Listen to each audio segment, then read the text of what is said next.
Saúdo-os, amados, na graça e na paz. Nós estamos aqui para mais um momento especial. Esse é um momento especial onde nós temos que agradecer,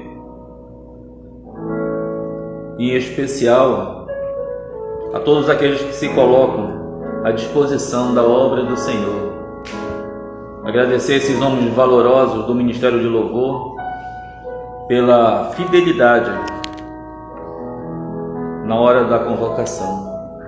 Agradecimento ao Jean, agradecimento a Enéas, Felipe, Jean Carlos. Obrigados por todos que tento, na simplicidade de tudo, fazer o melhor para você. Nós somos gratos por isso. E eu sei muito bem que o Senhor cuida. O Senhor cuida. E o Senhor está cuidando, está providenciando para você que hoje separou esse tempo. Ele está tomando providência em cima de suas necessidades. Te agradeço, meu amado, por esse momento especial. Obrigado. Agradeço mesmo, de todo o coração. Para iniciarmos esse momento especial que foi preparado, eu vou ler o Salmo 138. Amém. Glória a Deus. Graças a Deus por sua fidelidade. Render-te-ei graças, Senhor, de todo o meu coração. Na presença dos poderosos te cantarei louvores. Prostrar-me-ei para o teu santo templo e louvarei o teu nome. Por causa da tua misericórdia e da tua verdade, pois magnificar-te acima de tudo o teu nome e a tua palavra. No dia em que eu clamei, tu me acudiste e alentaste força da minha alma. Render-te-ão graças ao Senhor todos os reis da terra, quando ouvirem a palavra da tua boca, e cantarão os caminhos do Senhor, pois grande é a glória do Senhor. O Senhor é o excelso, contudo, atenta para os humildes. Os soberbos, eles os conhecem de longe. Se ando no meio da tribulação, tu me refaz a vida. Estende a mão contra a ira dos meus inimigos. A tua destra me salva. O que a mim me concerne, ó Senhor, levará a um bom termo. A tua misericórdia, ó Senhor, dura para sempre. Não desampare as obras da tua mão. Glória a Deus, Senhor. Glória a Deus pela tua vida. Glória a Deus, varões e varoas, por esse momento todo especial. Esse é um momento especial que nós separamos, que Deus permitiu que tudo acontecesse, para dar início às nossas atividades no ano de 2020. Um ano que para todos nós não será o mesmo, mas nós temos que começar. Nós temos que arregaçar a manga com relação a tudo aquilo que nós temos para conquistar o reino de Deus. Nós temos que nos apresentarmos como varão do Senhor, obreiros aprovados.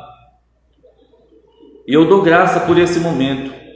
Ser tu uma bênção, projeto pensado, idealizado. Se pediu para o Senhor abençoar esse projeto. A gente, com o espírito de ousadia que Deus nos concede para realmente lançarmos, nós estamos aqui caminhando. Nós estamos fazendo uma panorâmica na região missionária. Graças a Deus, eu dou graças a Deus mesmo, e que cada vez mais o Senhor abençoe todos e todos os pastores, todas as nossas igrejas aqui da região missionária. Não só a região missionária, como a região também do Nordeste, que é a Rimini, como a região eclesiástica do nosso país. Mas acima de tudo, nesse momento especial, nós começamos pelo Pará, com o pastor Fabrício em Salinópolis, trazendo o aspecto vida espiritual. Passeamos um pouco mais por Manaus, onde o pastor Tavares, Raimundo Tavares, nos abençoou com vida familiar. Tivemos semana passada com o pastor Edinaldo de Ariquemes, e hoje quem nos abençoa mais uma vez se coloca à disposição, como sempre, o nosso querido pastor Augusto Cardias. Faz mais ou menos 5 anos que nós nos encontramos, porque servir na região missionária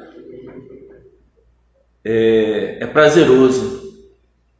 mas nós temos a nossa missão. Às vezes o Senhor, a gente tem sonhos e planos, mas o realizar é do Senhor, a vontade é do Senhor. E hoje nós estamos aqui em Macapá e ele continua em Boa Vista, mas o contato permanece o mesmo, o carinho é o mesmo, a alegria quando nós encontramos é a mesma.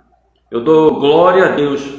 Esse é um preparativo porque a partir do dia 22, a partir do dia 12 de setembro, nós íamos começar nossas atividades como sociedade, né, aqui em Macapá. E é um momento onde nós estamos preparando, visitando e alcançando todos os homens do nosso município, do nosso estado, né, para realmente nós podermos, mesmo com essa limitação de isolamento social, todos nós juntos, começarmos a caminhar. Nós temos que se despertar nesse momento. E esse é um momento onde o Senhor está preparando não só a minha vida, mas o meu caminhar com Ele. Trabalhar a vida espiritual, trabalhar a família, trabalhar emocional. E hoje, ter a oportunidade de trabalhar a vida financeira. E acima de tudo, falar que hoje o Salmos 138 fala: graças a Deus por sua fidelidade. É falar para você que Deus, em todo o tempo, Ele é bom. Em todo o tempo. Eu vou convidar o nosso ministrante de hoje, nosso pastor Augusto, para estar com todos nós, para ele poder falar um pouco, não só dele, como do ministério dos homens, da sociedade de homens, falar um pouco dos homens, para que todos nós possamos conhecer e juntos fortalecermos esse laço com um só propósito: alicerçar, edificar e construir uma sociedade melhor. Amém? Glória a Deus, pastor.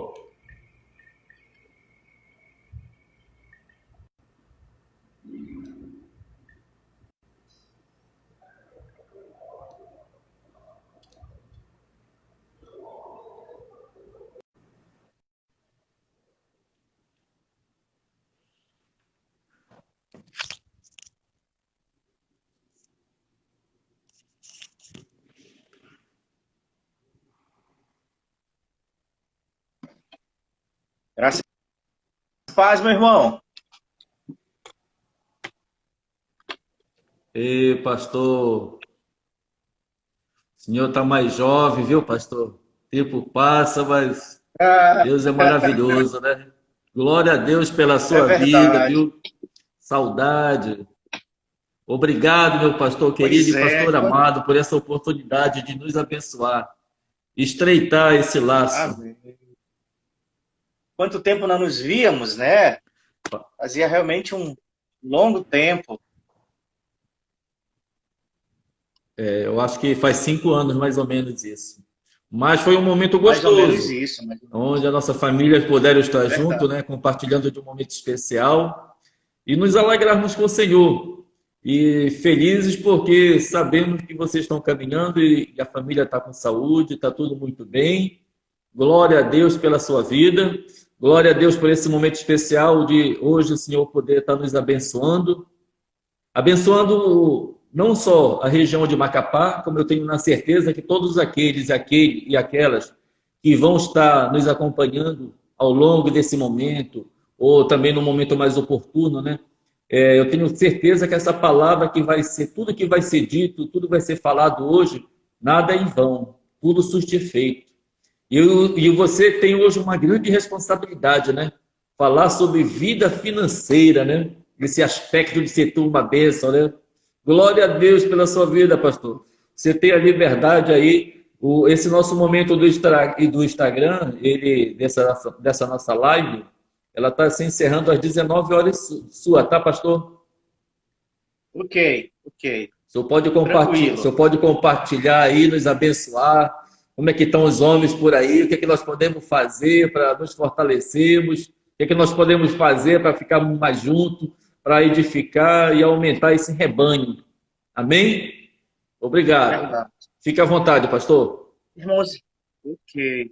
Irmãos e irmãs, graça e paz em nome de Jesus. É um prazer muito grande poder estar compartilhando esse momento com os irmãos e irmãs, né? Graças a Deus, porque nem tudo da pandemia foi ruim. A pandemia nos proporcionou, né, ter acesso aos meios de comunicação que não usávamos, e por causa disso a gente pôde visitar parentes, igrejas, irmãos e irmãs, e compartilhar a palavra do Senhor, né? Isso tem sido precioso. A gente diminuiu um pouco as lives aqui em Roraima, porque a gente já está basicamente 70% de atividade na igreja, então a gente diminuiu. A gente só está com um culto online agora, que é o culto de domingo de manhã. O resto tudo está presencial, inclusive a sociedade de homens, né? A gente fez live com os homens, sala de vídeo de oração por aí por 4 meses, e a gente então agora já está ao vivo, né? Já estamos presencial com os homens, a gente já está se reunindo. A gente se reúne na quinta-feira.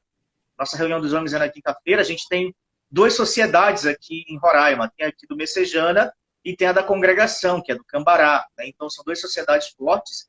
E dá até um grupo grande de homem, até assim, animador, porque a gente anda por aí, vê sociedade pequenina, aqui dá coisa de 30, 40 homens, né? Glória a Deus. Então é um grupo bem animado, né? E a gente se reúne, aquele momento de oração, de compartilhar. É claro, a gente se reúne fazendo churrasco, aquela coisa toda, coisa de homem, né? Amém. Mas isso. assim, tem sido um momento muito rico, um momento muito precioso. Então, é uma alegria poder compartilhar com os irmãos esse tempo. E a sociedade aqui, ela está melhorando. A gente elegeu recentemente uma nova diretoria, né? Já vamos para o 3º ano com sociedade, meu 4º ano aqui em Roraima. Já estamos com esse trabalho de sociedade já há algum tempo. Então, tem caminhado. É uma sociedade bem ativa, participativa. Nesse momento, eles estão lá na igreja, limpando, né, ajeitando tudo para amanhã. E à noite tem ensaio do louvor. Então, está todo mundo ativo. Eu que fugi hoje para poder fazer esse momento com os irmãos e irmãs. Ok? Mas falar da vida financeira, eu acho que é até um pouco mais fácil do que a gente pensa, né? Porque falar da vida financeira são aspectos muito práticos, irmãos. Não tem muito truque de mágica para a gente falar de vida financeira. Se nós fôssemos economistas, né, nós traríamos cálculos, traríamos tabelas, traríamos progressão financeira, traríamos tabela de Selic, traríamos taxa cambial, e a gente explicaria como funciona essa vida financeira, tanto do Brasil quanto do mundo. Como nós somos cristãos convertidos, a gente vai falar de vida financeira segundo o aspecto bíblico. Então, ser uma bênção na vida financeira faz parte de um testemunho cristão, ok? Então, primeira coisa para a gente começar falando de vida financeira, a gente precisa aprender a equilibrar as nossas finanças nesses tempos ruins de instabilidade, né? Se a gente não aprender, e todo mundo sabe que é equilíbrio, né? Então a gente precisa aprender o equilíbrio. E equilíbrio não é mágica, equilíbrio é treino, tá? Ninguém peça, Senhor, me dá o dom de equilibrar, Senhor, me revela como equilibrar, Senhor, mostra. E não, equilíbrio é treino, equilíbrio é disciplina, equilíbrio é a vontade da gente fazer a diferença. Há um texto de 1 Coríntios, capítulo 4, verso 1 e 2, que diz o seguinte, que os homens, e quando Paulo fala nesse critério, ele está falando que os homens fora do reino de Deus, né, que os homens, a gente abre aí um parêntese, fora do reino de Deus, nos considerem como ministros de Cristo e despenseiros do ministério de Deus. Além disso, requer-se que dos dispenseiros cada um se ache fiel. Então, a gente começa com equilíbrio financeiro com essa palavra de Paulo. Primeiro, os homens fora da igreja, os homens que não conhecem Cristo, as famílias que não têm o evangelho, precisam olhar para a gente e falar assim, essa família tem um equilíbrio financeiro diferente. Tudo que eles fazem dá certo. Claro, primeiro princípio é ser dizimista, ser ofertante. Segundo princípio, a fidelidade ao Senhor. Né? Fidelidade ao Senhor na oração, fidelidade ao Senhor na leitura da palavra, fidelidade ao Senhor no dízimo, na oferta. E isso começa a trabalhar o nosso equilíbrio, porque todo cristão que aprende a fazer isso, ele aprende a equilibrar a vida dele, o reino de Deus e Cristo no centro. Então a vida dele começa a ficar mais fácil. Porque ele começa a planejar a vida dele equilibrada, não pelo que ele vai gastar, né? Antes de ser cristão, eu vivi com os meus pais até os 17, 18 anos, depois eu mudei para missões, e eu vi o desespero do meu pai. Só meu pai trabalhava, minha mãe não trabalhava, nós éramos 8 filhos, como bons nortistas, né? Então, eu via meu pai chegar no final do mês, sentava na ponta da mesa com a minha mãe e falava assim, dá para pagar isso, dá para pagar isso, dá para pagar isso. Sobrou tanto para comida, né? E esse sobrou tanto para comida era já um milagre que tinha que acontecer. Porque se sobrou tanto, ou comprava feijão, ou comprava arroz, ou comprava farinha. Porque tinha que pagar eletricidade, tinha que pagar água, tinha que pagar isso, aquilo. Então eu via o meu pai durante anos sofrendo para que esse cálculo, né, do equilíbrio de salário, assalariado, desse certo. Quando eu me converto, eu vou para a igreja e eu ouço o pastor falar assim, olha, a primeira coisa que vocês têm que fazer é oferecer a Deus o dízimo e a oferta. Amém. Eu falava assim, mas como? Como é que vai fazer isso? Não sobra nem para comer, imagina para dar para Deus. Que Deus se vire. Mas com o passar dos anos, você vai descobrindo que a janela dos céus se abre. Amém. Como é que a janela dos céus se abre? Quando Deus abre a janela. Por que não é uma porta, meu irmão? Por que é uma janela? Porque porta abre-se pelos dois lados. Quem está de dentro pode abrir, quem está de fora pode abrir. Janela não. Janela só abre quem está do lado de dentro. E quem é que abre a janela para a gente? É Deus. Eu não posso abrir a janela. É o Senhor que abre a janela para a gente. Então, quando eu comecei a entender que ser dizimista, ser ofertante, fazer o reino de Deus, como diz lá em Mateus capítulo 6, 33. Primeiro buscar o reino de Deus. E as outras coisas serão acrescentadas, significa Deus abrindo a janela e derramando sobre nós sorte de bênçãos sem medidas. Então, esse é um princípio de equilíbrio.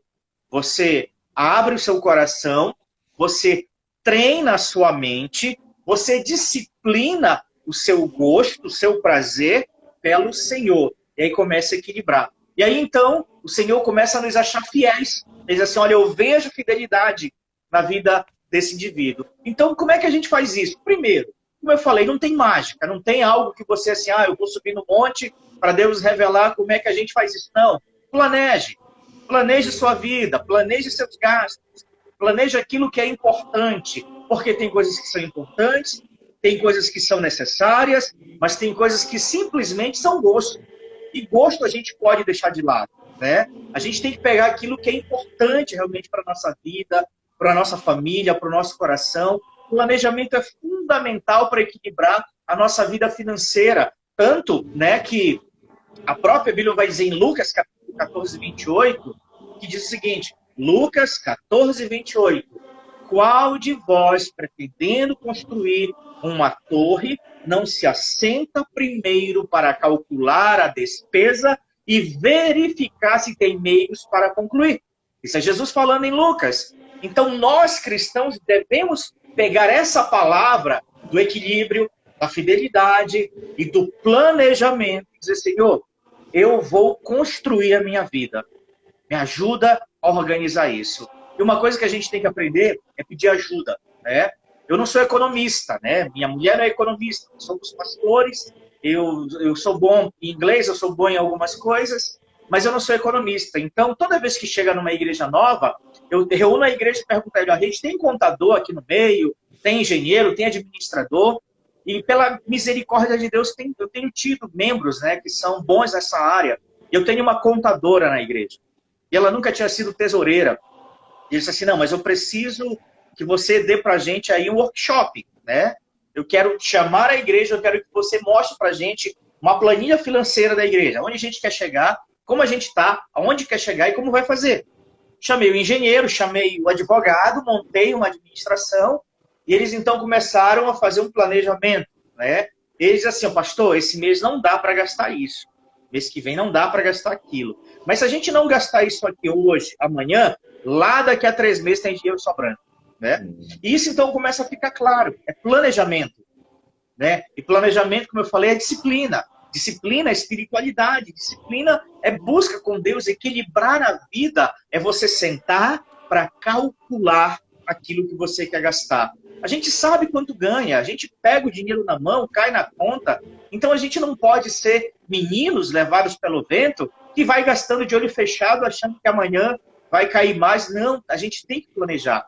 A nossa vida espiritual, ela passa por esse princípio de Lucas 14, 28. Outra coisa, né, que a gente precisa aprender, administrar com sabedoria os nossos recursos. Nós não estamos num tempo fácil no mundo. Eu tenho um amigo que é da Flórida, e ele era empresário, ele teve que mudar de ramo 2 vezes. Ele falou assim, Augusto, esse tempo não são fáceis. Esse tempo está ficando difícil, a competição, está aparecendo muita coisa que compete com você. Indústrias familiares, empresas familiares, que já vinham há 1 década, né, que vinham há 5 décadas, estão falindo. Por quê? Porque as pessoas não estão administrando com sabedoria os recursos. Se Deus dá para a gente o recurso, Ele espera que a gente, com sabedoria, administre isso. Não dá para me pegar um presente de Deus, não dá para a gente pegar a bênção de Deus na nossa vida, porque vida financeira é bênção, a gente recebe do Senhor, o nosso trabalho é bênção, o emprego que nós temos é bênção, o salário que a gente recebe é bênção. Pode não ser ainda aquilo que eu sonhei a vida toda, mas é bênção do Senhor, porque é Ele quem derrama. Então eu não posso pegar a bênção de Deus e fazer dela qualquer coisa. Eu preciso aprender a administrar com sabedoria. E aí Lucas de novo, né? Jesus falando outra vez, Lucas 19, versículo 13, diz assim, e chamando 10 servos seus, deu-lhes 10 minas e disse-lhes, negociai até que eu venha. É a parábola lá que ele dá para os seus servos as 10, 8, até chegar no que dá 1. Então essa é uma palavra de Jesus, ele deu para a gente a riqueza. Ele deu na nossa mão o financeiro. Ele disse, administrai com sabedoria, porque eu estou entregando na mão de vocês, mas eu vou voltar para conferir. Então, quando a gente fala de administrar com sabedoria, a gente precisa ouvir isso. Deus está dando na nossa mão recursos.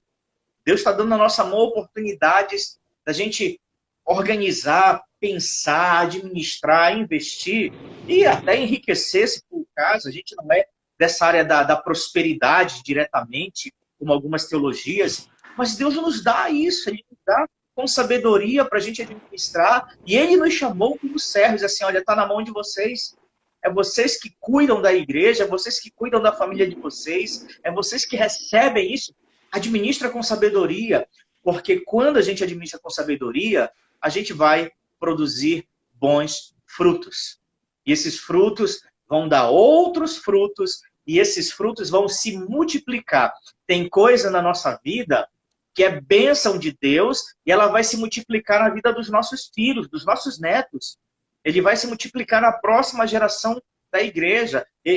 Assim, tem muitos anos que eu não vou em Macapá, mas muito mesmo. Deve ter uns 30 anos que eu não vou. Quando eu fui em Macapá não tinha igreja metodista, eu fui pela igreja batista, no encontro de jovens. Mas quando eu vejo as fotos da igreja, que igreja bonitinha, que igreja organizada, amém, que igreja ali aconchegante, né? Eu tenho um irmão que é pastor aí, então ele passa aí também na frente da igreja e fala, olha, a tua igreja lá é legalzinha, né? Tem uma entrada assim e tal. Eu digo, isso é o zelo de Deus. Isso é o zelo de Deus. Mas para a igreja chegar nesse ponto, alguém teve que administrar a riqueza que Deus deu. Alguém teve que pensar, fazer, dizer assim, Deus, muito obrigado. Então, hoje, quem está na igreja, recebeu uma herança maravilhosa. Aqueles que virão nos próximos anos, com toda certeza, vão receber uma igreja muito melhor. Porque o povo que está aí aprendeu a administrar com sabedoria os recursos. E é claro, quando a igreja tem esse coração administrador, as famílias aprendem a fazer isso. Porque segue o exemplo da igreja. Quando a igreja pensa, as famílias estão pensando junto. Quando a igreja cresce, é porque as famílias estão crescendo junto. Né? Por exemplo, nesse tempo de pandemia, muita gente ficou preocupado com como é que vai pagar a conta, como é que vai fazer isso, como é que vai fazer aquilo. E eu tive gente que desempregou no primeiro mês, né? Foi aquele susto, todo mundo ficou assustado, as empresas preocupadas, dispensou. Então eu tive famílias que ficaram em situação difícil por 30 a 50 dias, né? E a gente, então, quando começou as lives, as salas de oração, a gente começou a fazer propósito, assim, olha, pessoal, a gente tem sido fiel a Deus. A gente não tem cometido nada impensado, nada loucamente. Vamos fazer propósito de confiar no Senhor, ser fiel no que a gente tem, porque o Senhor vai dar resposta. Irmão, eu não tenho ninguém desempregado na igreja. Amém. Glória a Está todo Deus. mundo trabalhando. Todo mundo empregado. E quem perdeu o emprego e ganhava menos, foi empregado ganhando o dobro. Amém. Então isso para a gente é motivo de alegria, é motivo de festa. Por quê? Porque o Senhor honra. O Senhor, ele faz milagre. O Senhor é o Deus do ouro e da prata. E quando tem a fidelidade, Deus não deixa o justo passar fome. É a palavra dele. Então a gente precisa usar de sabedoria. Terceira coisa, para a gente poder ser uma bênção na sociedade, na igreja, a gente precisa aprender a eliminar dívidas desnecessárias. Tem coisas na nossa vida que são peso. Tem coisa na nossa vida que é estorvo. Tem coisa na nossa vida que é cadeia, prisão. Mas, infelizmente, a maior parte das pessoas contrai isso por vontade própria. Não foi imposto, não. Deslocadamente vão lá e começam a fazer dívidas desnecessárias. Eu faço o devocional todo dia escrito, mando para o meu povo, né, desde que eu cheguei aqui, né? Então eu tenho feito, todo dia eu faço devocional, e essa semana eu li uma reportagem sobre sapatos, né? Teve um indivíduo, né, que fez um cálculo, ele fez várias pesquisas e descobriu que uma pessoa normal, né, um cidadão igual eu e você, que precisa comprar sapato, que do dia que a gente nasceu, que ganhou o primeiro sapatinho do papai e da mamãe, até aos 70 anos, quando chegarmos lá, nós vamos ter 83 pares de sapato. É o que a gente normalmente teria. 83 pares de sapato, né? Isso é uma pessoa normal, que do nascimento a 70 anos. Então, são 83 pares de sapato. Mas ele foi calculando, ele foi descobrindo que hoje, mais de 48% da população mundial que tem acesso a recurso, a salário e dinheiro, gasta com sapato quase que 1/3 do salário mensal. Significa que essa pessoa, do 1 ano até os 70, ela vai ter mais de 350 pares de sapato. E ele fala assim, não é uma necessidade, é apenas um prazer desnecessário. É aquela pessoa que ela sai, ela vai no shopping pagar uma conta e ela sai de lá com um par de sapato debaixo do braço. Ela vai para o bazar, ela vai levar uma roupa para o bazar, ela vê o sapato, ela compra um sapato que estava lá que é desnecessário. É aquela pessoa que ela tem sapato para todas as ocasiões, para todas as cores, para todos os gostos. E ele fala isso é desnecessário, não é? A gente não vai questionar se é sapatoterapia, se é tara, nada disso. Só que é algo desnecessário, é algo que a gente realmente não precisa. Ninguém é santopeia que tenha gosto por sapato, né? Que tenha lá os seus tantos saltos e tantos pares. Não é um problema. É um problema quando isso domina a gente, quando isso se torna uma prisão, uma cadeia. Romanos, capítulo 13, versículo 8, Paulo vai dizer, a ninguém deveis coisa alguma a não ser o amor. A palavra de Paulo para os romanos. Não devais nada a ninguém, a não ser o amor, porque senão você virou escravo. Você entrou numa dívida, virou escravidão, você entrou no endividamento, você se escravizou, você entrou em cheque, em cartão de crédito, em empréstimo de leasing, empréstimo de agiota, empréstimo de irmãos, de irmãs e assim por diante, entrou numa cadeia. Eu tive uma ovelha que ele perdeu o casamento dele porque ele tinha um problema com o dinheiro. O dinheiro dele já era comprometido antes de ganhar. Ele começou então a emprestar dinheiro do irmão A. Para pagar o irmão A, ele pegava dinheiro emprestado do irmão B. Para pagar o irmão B, ele pegava do irmão C. Do irmão C, do irmão D, e aí chegou um tempo que ele estava numa rede de dívida, ele teve que fugir da cidade. Porque ele não tinha controle sobre o que ele ganhava, ele não tinha controle sobre a vida financeira, ele não tinha equilíbrio, ele não tinha fidelidade, estava sempre endividado. Agora, quando você olhava o irmão, ele estava perfeito. Comendo em restaurantes, joias, roupa chique, né? Então, e assim, se alguém coisa assim, não, eu vou te pagar, me dá uns dias, ele emprestava, então ele fazia um rodízio de empréstimo, o salário dele não conseguia cobrir essas coisas, quando todo mundo começou a se juntar, falar assim, fulano e tal me deve. Não, ele deve para mim também. Como deve para mim? Deve. Aí começou a perceber que ele devia para todo mundo. Aí não teve opção a não ser fugir da cidade. Fugiu envergonhado. Por quê? Porque ele entrou numa prisão, ele entrou numa cadeia. Ele estava devendo mais do que o amor de Cristo. Ele estava devendo confiança, ele estava devendo fidelidade, ele estava devendo honestidade. Isso vira uma prisão.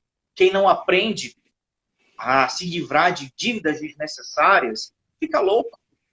Enlouquece, porque o dinheiro tem esse poder de tirar o sono das pessoas. O dinheiro tem o poder de deixar a gente apavorado, preocupado. O dinheiro tem o poder de divorciar casais, de separar filhos, né? O dinheiro tem esse poder. E a Bíblia diz assim, não se divide, não fique devendo nada para ninguém.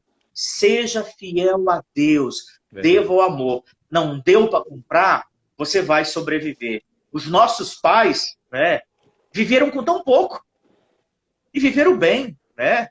Não tinha muita coisa. O maior prazer da minha mãe era uma panela de pressão. Era a maior alegria dela. Ela areava aquela que era um espelho, né? Não teve celular, não teve shopping, não teve carro, não fez viagem internacional, não sabia que era cheque especial nem cartão de crédito, né? E assim por diante, e assim por diante. Então, a gente precisa aprender a se livrar de dívidas desnecessárias. Quarta coisa, para a gente chegar no finalmente aqui, porque o tempo é muito rápido, né? Como eu falei, não é mágica, não tem um dom do Espírito que vai te ensinar a fazer isso. Isso tudo é disciplina e vontade de conversão. Mas tem um item que a gente precisa aprender com José, né? José do Egito, que é fazer reserva financeira. Se a gente pegar José, o princípio que José usou lá em Gênesis, capítulo 41, do 34 ao 36, ele vai dizer assim, ó Faraó, estabeleça supervisores para recolher 1/5 da colheita do Egito durante 7 anos de fartura. Eles deverão recolher e podem guardar por alguns anos, então vão fazer estoque. José, ele já começou a trabalhar na época da crise do Egito com poupança, com economia. Ele já começou a fazer um planejamento e, meu irmão, José, escravo, ficou anos preso lá no cárcere, não tinha liberdade de viajar, mas José entendia como funcionava todo o reino do Egito. E José conseguiu calcular a quantidade de alimento necessária para sustentar a grande nação do Egito e todos os estrangeiros que viessem pedir ajuda. Você imagina só, nessa época não tinha internet para informar como é que estava país tal, ele não tinha uma tabela FIP, ele não tinha, né, uma bolsa de valores para dizer oscilação de dólar. Simplesmente José disse assim, olha, Deus nos deu um princípio. Se a gente poupa, a gente ganha. E durante 7 anos, José ensinou o povo do Egito a poupar para que a terra não fosse arrasada. E a gente, de vez em quando, tem famílias arrasadas por dinheiro, né? Ficam totalmente destruídas. Por quê? Porque não aprenderam um princípio simples. Poupar, economizar.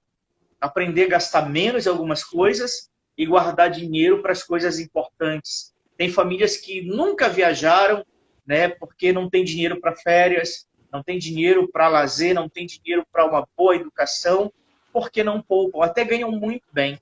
Eu estou trabalhando um casal aqui na igreja, eles estão numa gravidez nova, então num momento difícil, perderam o emprego, né, essa coisa toda. Aí ele conseguiu um emprego bom, mas ganhando muito menos.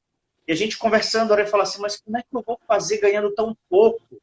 Né? Porque ela trabalhava, eu trabalhava, a gente chegou até a ter carro, agora a gente não tem nada. Eu disse, mas como é que vocês perderam tudo? Né? É que, na verdade, a gente recebia e gastava. Mas gastava com o quê? Não, a gente botava gasolina no carro, enchia de amigo e ia passear. Ia para banho, ia comer e todo dia tá. E vocês não têm nada guardado, a gente não tem nem conta de banco mais. Como é que alguém que ganhou tão bem, um casal que trabalhou tanto, ganhando tão bem, ao ponto de poder comprar carro, e agora não tem nada? É porque não pouparam, a cabeça não ajudou, o pensamento, o momentâneo, a satisfação do prazer momentâneo foi mais forte do que a ideia de estabelecer um alvo, de estabelecer um limite, assim, olha, isso aqui é a nossa segurança. A gente não pode chegar num ponto da nossa vida em que vamos depender de só milagre. A gente tem que aprender que o Senhor nos deu sabedoria para que a gente tenha uma estabilidade financeira. Esses são 4 princípios que a gente tem na Bíblia, né? Você não precisa ir para uma faculdade de economia para descobrir isso. A Bíblia já te diz isso. A Bíblia já te orienta a isso. Né? E se a gente segue, se a gente experimenta fazer, pelo menos começar com um desses. Né? Eu sei que fazer os 4 é algo muito grande, é algo que a gente não está acostumado, mas se a gente começar com um princípio desse, a gente vai começar a mudar de comportamento, planejar, administrar, eliminar dívida e poupar. A gente vai ter um Deus operando na nossa vida e quantos milagres a gente não vai fazer porque aprendeu a fazer a diferença dos tesouros derramados sobre nós da mão do Senhor. Então, essa é a palavra que eu tenho. Estou dentro do tempo, meu irmão. E eu espero que quem nos ouve, quem tem acompanhado, possa buscar essas orientações bíblicas. Leia o livro de Lucas. É um livro que fala de administração. Eu fiz um seminário de administração, né, de um professor evangélico de uma das faculdades que tinha lá no Amazonas. E ele falou de administração só usando Lucas. Incrível. Pô, esse cara foi buscar pontos incríveis na Bíblia que a gente não enxerga. Então, a gente precisa aprender a ler a Bíblia e descobrir as orientações que Deus nos dá. Que Deus possa abençoar, estamos à disposição, a hora que parar. A gente olhando no mapa, né, a gente está grudado lá em cima, né? Se a gente olhar o mapa lá em cima, a gente está grudadinho, só tem isso, né? Exatamente. Então, se tivesse uma ponte, né? Dava para a gente se visitar aí. Isso. Mas que bom que Deus nos uniu aqui pela web, né? Eu fico muito feliz, viu, pastor? Que Deus possa abençoar. Posso orar, Amém. Pastor? Eu gostaria que o senhor orasse. Orar, então, eu gostaria que o senhor fizesse uma oração, pastor amado, não só para a nossa região missionária, a Rema, como a Reming, né? Como eu lhe falei logo no começo, e todas as regiões eclesiásticas do nosso país, tá? Sabendo que esse Deus que nós servimos, Ele é provedor, Ele sabe das nossas necessidades. Eu fico muito feliz de ter essa aliança com Deus, porque em todos os momentos da minha vida, quando eu cheguei e pedi uma oportunidade de emprego, eu falei para o Senhor Ele abriu uma porta de emprego para mim. E eu fico muito feliz mesmo. E eu sei que para cada um de nós temos que alicerçar essa fidelidade para termos essa aliança com o Senhor. Amém? Amém. Obrigado pelo... Eu vou procurar o seu irmão. Se eu não me engano, é Segunda Batista. Eu vou dar um forte abraço, vou transmitir esse abraço caloroso para ele e dizer que ele é muito bem-vindo, viu? E vamos ficar lhe aguardando aqui. Amém. Eu fico... Assim que eu puder, eu chego aí. A porta da nossa casa está aberta para a sua família, pastor. Seja bem-vindo, viu? Senhor e toda a família. Amém. Fique tranquilo. O senhor pode realizar essa oração final para todos nós, para nos enriquecermos ainda mais? Posso sim. Te agradeço, Posso sim, pastor. posso sim. Também deixo eu Amém. também deixo, pastor, uma oração para todos os homens das duas sociedades que nós temos aí, tá? Que Deus possa estar Amém. intercedendo sobre a necessidade, revigorando, acima de tudo, abençoando nessa caminhada, nesse novo momento, onde mais do que nunca nós temos que estar alicerçados com a palavra de Deus. Amém? Amém. Amém. Vamos orar Glória a então. Deus. Vamos, pastor. Deus, eu quero, Pai, pedir a tua bênção sobre a Igreja Metodista, Pai de Macapá, pastora Reverenda Edna, Amém, Pai, Senhor todo o Jesus. trabalho, seu esposo, toda a equipe, todo o ministério, a clã, Pai. Eu quero orar, Pai, pelas regiões que nós temos do norte a nordeste como região missionária, primeira, segunda, terceira, quarta, quinta, sexta, sétima, oitava, Pai. São as Amém, regiões Senhor que têm Jesus. teus filhos, os bispos Pérez, Pai, Oh, Bispo glória, Senhor Mano, Bispo Jesus. Marisa, Bispo Deilde, Pai, Bispo Vai Vitílio, alcançando, Senhor. Bispo, Pai, é, João Carlos, Senhor Deus. Pai, tu conheces cada uma das regiões que tem, Pai, Minas, São Paulo, Paraná, Sul, Pai. Tu conheces cada necessidade de cada igreja, Pai. Tu Amém, conheces, Senhor Pai, Jesus. cada coração de cada pastor, pastora, Pai, que tem a sua comunidade pequena, grande, Senhor Deus. Deus, o que nós pedimos, Pai, não é que a gente tenha apenas um enriquecimento financeiro, Pai, monetário, material, mas que a Amém, gente Senhor tenha Jesus. principalmente crescimento espiritual, Pai, porque se o teu povo cresce espiritualmente, eles, Pai, vão ter a manifestação do teu Espírito, a sabedoria vindo do céu e a transformação da presença de Deus na vida deles. Ministra, Pai, em especial na nossa região, Bispo Fábio, Amém, pastores e Senhor pastoras de Jesus. cada, Pai, estado, dos 6 estados que constituem a Rema, Senhor Deus. Amém, Senhor Põe tua Jesus. mão de graça, de Põe, misericórdia, Senhor Pai, Jesus. que os milagres aconteçam, Eu que, creio, Pai, meu Pai. tu possas fazer, Pai, muitas vidas sendo salvas e transformadas pelo poder do teu Espírito Santo, Pai. Muito obrigado pela tua igreja do Macapá, Pai, com Amém, esse Senhor projeto Jesus. ser uma bênção. Multiplica a bênção na vida dos teus filhos e filhas, multiplica com poder e graça, derrama, Pai, toda a sorte de bênção, Amém, como diz a Senhor tua Jesus. palavra, assim que a tua manifestação esteja sobre todos e todas, em nome de Jesus Cristo. Amém. Amém, Senhor. Obrigado, pastor. Fique na graça e na paz do nosso Senhor. E Deus que... abençoe, Deus Amém. abençoe. Obrigado pelo carinho e pela presteza, tá? A pastora manda um forte abraço para o senhor e para a família. Que Deus possa estar abençoando Abraço ricamente. aí, pastora Edna. Amém. Ela chegou Deus agora. abençoe. Deus abençoe, pastor. Tá Obrigado. joia. Muito Fique obrigado na mesmo. paz. Amém.